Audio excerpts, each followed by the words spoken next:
May the 4th be with you. Revenge of Mikko Rantanen, baby. I wasn't even thinking of the entire Star Wars angle with May the 4th. I just came home from a long night out. I had a great time, ladies and gentlemen. Don't want to give any details, but I came back tonight, and I was like, damn, I gotta catch up on what happened in the Stanley Cup Playoffs. Let's go over this Game 7 between Dallas and Colorado. And I was greeted with probably the biggest, boldest, most extreme, out of this world in a galaxy far, far away level of revenge we have ever seen in a hockey game. Mikko Rantanen, everybody, willing his Dallas Stars to a 2-goal deficit comeback in the third period, winning 4-2 in regulation, scoring a hat trick against his former team, and doing all that without Miro Heiskanen, without Jason Robertson. Heiskanen has been out the entire time. He's one of the best defensemen in the NHL. You know who's going out there stepping up for him? Thomas Harley. Okay, that's great. He's making waves for the Dallas Stars in this playoff run. You're seeing Mikko himself stepping up in a big way. Wyatt Johnston scoring game-winning goals. Matt Duchene making game-winning assists out there. Mikael Granlund eliminating Colorado one more time. Mikko Rantanen has scored 11 points in his last 3 games. What the hell? How is that even possible? He's leading the playoffs in points, and it's remarkable.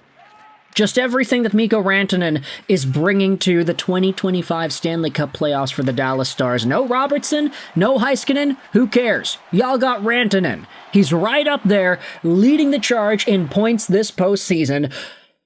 And with a 4-point night, again, today, in game number 7, the most important game of the year, Mikko is starting to show off that stint that he had in the Carolina Hurricane system.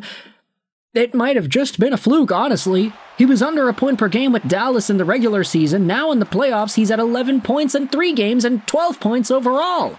7-game series for the Colorado Avalanche, and they end up losing to a Dallas Stars team that was down by 2 at the start of the third. Nathan MacKinnon had some post-game comments that were interesting. He said that this was the worst loss of his career. He was shocked. He also said, hey, they're missing one of their best forwards, they're missing their best defenseman. Nathan MacDaddy MacKinnon, he doesn't know how to respond to this. He doesn't know how to come back from this. He doesn't know what else there was to do. Mikko said it was really emotional. All those guys on the Avalanche, they're his brothers. Of course, he's not going to go out there and talk smack about his former team. He really wanted to stay with his former team. We all kind of recognize that. He didn't really think that he was going to get traded. It was just an out-of-nowhere type of thing. But ultimately, Mikko Rantanen stepping up in the biggest way possible. This is one of the things that I think totally puts all the narratives to rest. Here's a post made by Octopus Nation 2024 on Reddit from earlier in the night, after the game.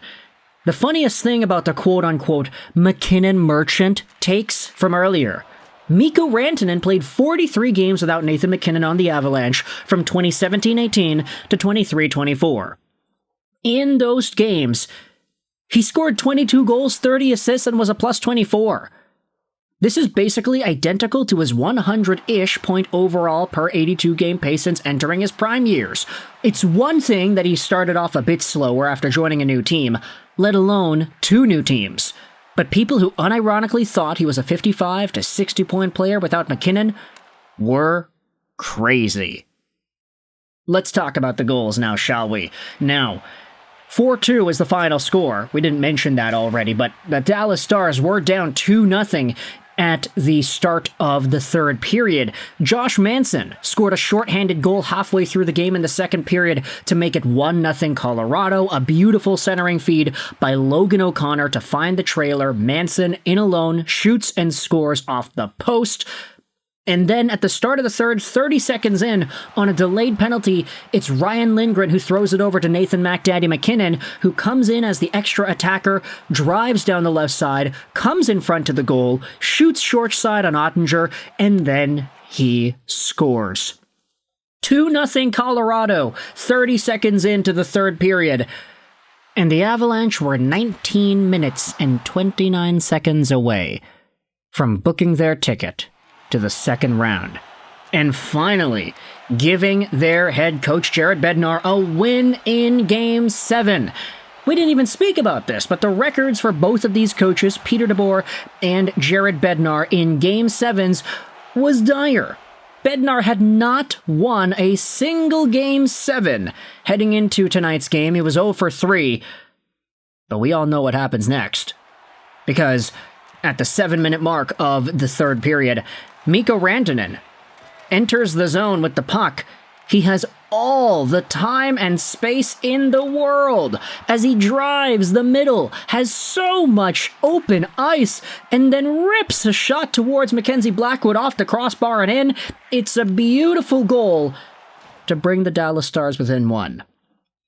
And then, 5 minutes later, on the power play, Mikko Rantanen, this time picking it up in the neutral zone, walks right into the zone, drives it by the 2D, wraps it around, and then goes off of Sammy Girard's skate and in. What a nasty goal! This was an incredible opportunity, forced through the sheer power of will from Mikko Rantanen's skates and his hockey stick. This guy came out with 2 unexpected goals out of nowhere, and I say unexpected because the first one, the crowd didn't even realize that a scoring chance was on the horizon when Rantanen walked into the zone. Then he ripped it and it went in and everybody went crazy. This second one, Rantanen's already down on his knees behind the goal. Everyone's like, oh, okay, the chance is given up. But wait, no, it's in. Let's go crazy. Hell yeah. Mikko Rantanen, the wraparound.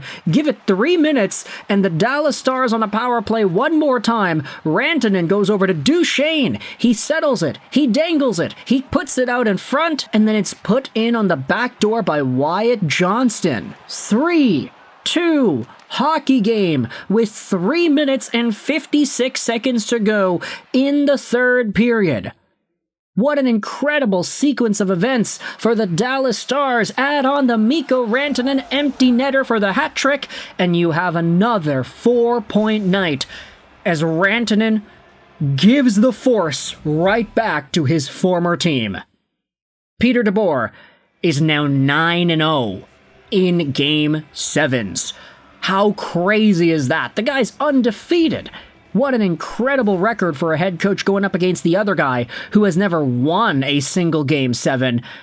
It's a choke for the ages for Colorado, and you think about the story, you think about the narrative, you think about Rantanen wanting to be an Av for life. He didn't think that he would get traded. He thought it was just a bluff. He gets traded. He's not good in Carolina. Things don't work out well there. He doesn't want to stay. Then he gets flipped over to Dallas. He signs a contract there. He's playing off against Colorado pretty much for the rest of his career in a divisional rivalry matchup. And in this first playoff series, he goes out there and totally gives the finger to the Colorado Avalanche in exchange. What a playoff caliber moment. Mikko Rantanen getting his revenge on Colorado. Avs fans, I know y'all are hurting right now. I don't know what there is to say. I don't know what kind of solace I could go out there and provide, because quite frankly, I've never been burned by a player or a situation this badly before. Y'all had the win in the bag. It just slipped right through your fingers. And Nathan MacKinnon went out there and said it best. He doesn't really know where they go from here. How do you respond to that? How do you come back from that? I have no idea.